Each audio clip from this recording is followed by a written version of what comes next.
Hi guys, it's Kelly Latavola here and I'm back with another video for Waffle Flower. Today I am going to be using the Bouquet Builder number 5, and then also for my sentiments I'm going to be using Sisterhood.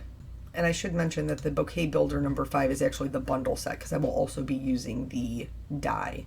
So I did this kind of fun thing. I went on Instagram and shared a couple of color combinations, and then I let my Instagram followers vote on what they wanted. Option number 2 is the one that won, which is more fall colors, which is not really my forte. So I had to do some swatching to try to get some colors that matched.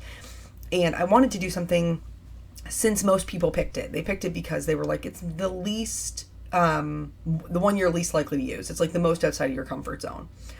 Because it was the most outside of my comfort zone, I decided I was going to do something a little bit different. And instead of doing a white background, which I love, I decided I was going to use the dark teal in that color combo to make my background. Except I didn't have a teal that was quite dark enough. So I'm going to make my own. I covered the entire background of this. This is Nina 80-pound solar white with chipped sapphire. And then I'm going over top of that with pine needles. This is original distress ink. Oxides don't mix as well because of their pigment properties. They're meant to sit on top of each other. So you can do other different cool techniques with those. The distress inks I find do blend better to make new colors. So that's what I did here. I just covered the entire thing. And then I kind of got a little experimental. So I wanted to do some spatters around the flower bouquet. And so I tried it with black soot. And it wasn't, because the background's so dark, you could barely see them. So then I was like, well, let me see if I can try to mix in some glitter. So this is Sparkle Dust from Nuvo, to see if that would make it any darker. And it did, but it didn't stay. Because it's just glitter, it's just like crushed up mica powder. You can see it better, but once it was dry, the glitter just kind of wiped off. So I had some glitter in the background, which was awesome, but not like those bold black dots.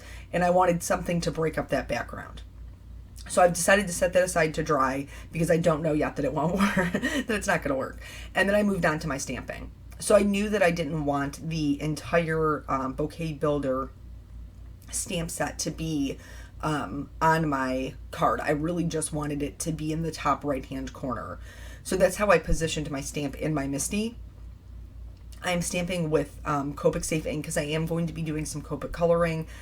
It totally changed. That's why I think it was so fun to do this, because it completely changed my game plan. So when I originally sat down with this stamp set, I was going to do no line coloring.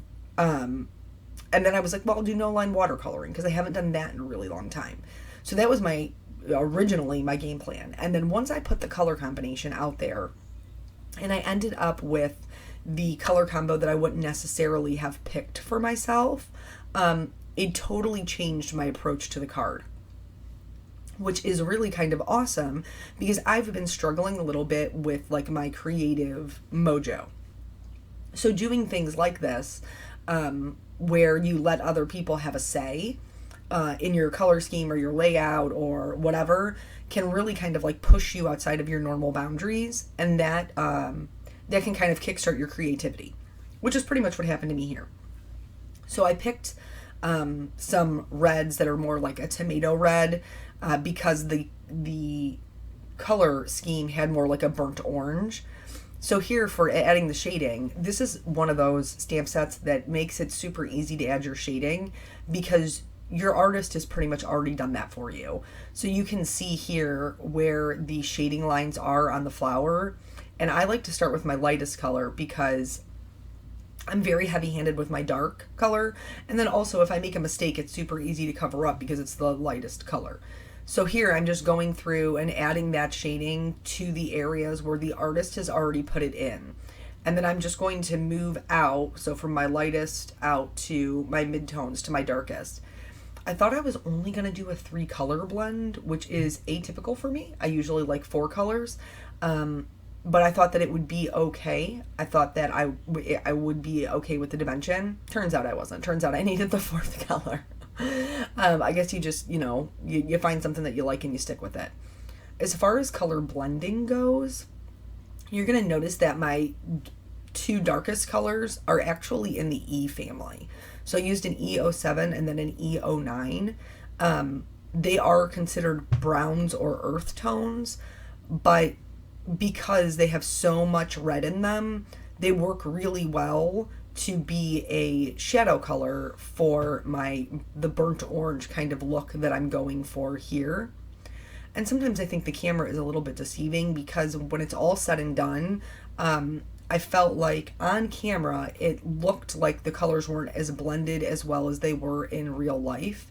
So if you're watching on YouTube, please make sure you head over to the blog to check out the still photos, because I think that shows the blending much better than it does with the camera light, because these have to be so crazy well lit for you guys to see what I'm doing, that I think sometimes it makes the coloring look a little bit harsh. So again, just working back out to my lightest color. And for my lightest color, I'm going to kind of come in from the edge so it doesn't pick up too much of that dark.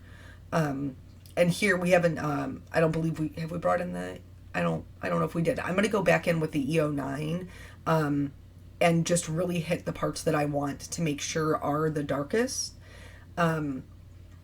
So that there is a lot of dimension there. So the parts where the petals that are, further in the back, or where you have a bunch of petals grouped together, I'm going to just kind of darken and deepen those little crevices up. I went ahead and colored the other flower that is the exact same. And then for the two smaller ones, I'm going to bring in the lighter orange color. This one I kind of struggled with coming up with a color combination for, because of just what I own.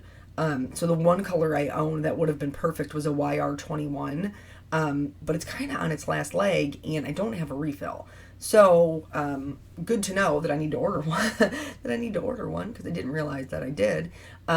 But so I ended up going with a little bit of a brighter orangish red, and I really do like that, and I like the way that it looks on the card at the end of the day.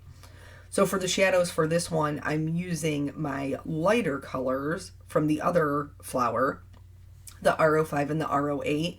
And again, I'm just following the shading that's already been put down for me by the artist. Makes it super simple to, just color these up and, get the shading correct without a whole lot of thought here. So then I'm going to flip that over. I'm going to go ahead and do the other flower. This one I decided to leave in because there's so many petals that kind of like fold over each other. I wanted you to see where I put the shading so that there's two petals. I know it looks like one, but there's two petals in the background and they're both kind of curving over themselves. That's definitely going to be the darkest portion of this flower because no light would be getting in there. The other part that's going to be super dark is the petal that's right up front, that how it kind of like cups over and then down into itself. It's going to be the darkest there. But that's okay because in real life, when you're looking at, a flowering plant or a tree or whatever, they don't all look the same because they all grow a little bit different and the petals are all a little bit different. And so as long as you're using the same colors, you may have some flowers in a bouquet that are a little bit darker or a little bit lighter, but as long as you're using the same colors, it's okay if they aren't 100% matchy-matchy. That's not how God makes things anyway. He makes them to be unique, right? So just going through back out to the lightest color again. But like I said, I totally think that it was such a fun way to kind of kickstart my mojo, that I was feeling a little less than creative and a little bit kind of lost with how to do things. The biggest struggle for me, let's talk about the berries. So in this bouquet, there's like a little branch of berries. Now, normally I probably would have colored them a different color, like other than what I had already used. But because I was trying to stay true to that color combination, I opted to just use the R05. I did a little dot all on one side. Make sure you stay consistent. Your dark shadow should be all on one side. And then because there isn't a lot of real estate, I just went back in with one of the yellows and filled in the whole circle, and they blended fine. In smaller areas, it's much easier to blend colors. This is the part I struggled with the most because I had like these kind of bold, bright colors, but the color combo was like this burnt orange, this brightish yellow orange, a kind of steely teal, like a gray, almost like a grayish teal, and then the dark teal and black. So this is kind of like that steely color, and I didn't really have a lot of colors that matched, y'all, because I don't have all the Copic markers. I'm working on it, but I don't have them all, and so I buy the colors that I am naturally like I naturally would gravitate towards, and more muted colors aren't it for me. So I kept feeling like these leaves didn't have enough dimension. I did go back with the darkest color and just add a little bit to make it darker. But I kept feeling like they weren't dark enough. There wasn't enough dimension. There's two different kinds of leaves in this particular bouquet. So for the other ones, I'm using the same family, that BG70 family, but I'm just using the darker colors to fill in these other set of leaves, just so there's a little bit of variation. But anywho, so I just kept feeling like there wasn't enough dimension on the leaves, that I needed to change it, but I was scared that if I added too much dark, it wasn't going to be true to the color combination. And I was trying my very best to stay true to that, because I know it's something that I wouldn't have picked. So once this is all done, I knew I wanted to cut it out with the matching dye, but I also didn't want A, all of that white, because the white wasn't in the color combination, and B, I thought it would be distracting from the bouquet. So here's what I'm going to do. I picked because again, I didn't have a color that matched my background perfectly, but that's okay. We make do with what we got. I'm going to outline everything with this B99, which is a dark navy. And this part was a little bit time consuming for me, but when I saw the end result, it was totally worth it. So I'm going to go with the B99 first, and I'm just going to outline everything. Then I'm going to go back over it with a G29 to make that teal color. In Copic coloring, this type of coloring is called glazing, where you change one color by adding another on top of it. And so the blue isn't gone. Copics are transparent, so they mix together. The blue is not gone, it's just now it's more of a teal. I did outline this because I like a bold black outline. If you have a difficult time seeing, I would maybe recommend doing that before you do the outline in the background with the Copic markers, but I didn't have any trouble. Added a couple of white dots in the center of my flowers, and then this is the piece cut out. And it blends in pretty seamlessly. I was actually really happy with the way that it looked. Since I couldn't get my black spatters to do what I wanted, and this card was giving me a very fall feel, I mean, this is autumn, 110%, right? I decided that the perfect complement to that for the spatters would be gold. So I'm using the gold Perfect Pearls here and just a number 2 round brush to do some spatters in the background to kind of break that up. I'm going to put on an immense amount of foam tape, just so much foam tape on the background of this so that I can pop it up. I love the way the Waffle Flower dies cut, because you can see there's like, it cuts out all the little teeny tiny pieces in between the bouquet. But because I wanted to pop it up, that meant that I had to work around those little teeny tiny pieces, which really was worth it, because at the end of it, it looks, it's such an intricate die, and you can see the gold spatters and see the background through it, which I really, really love.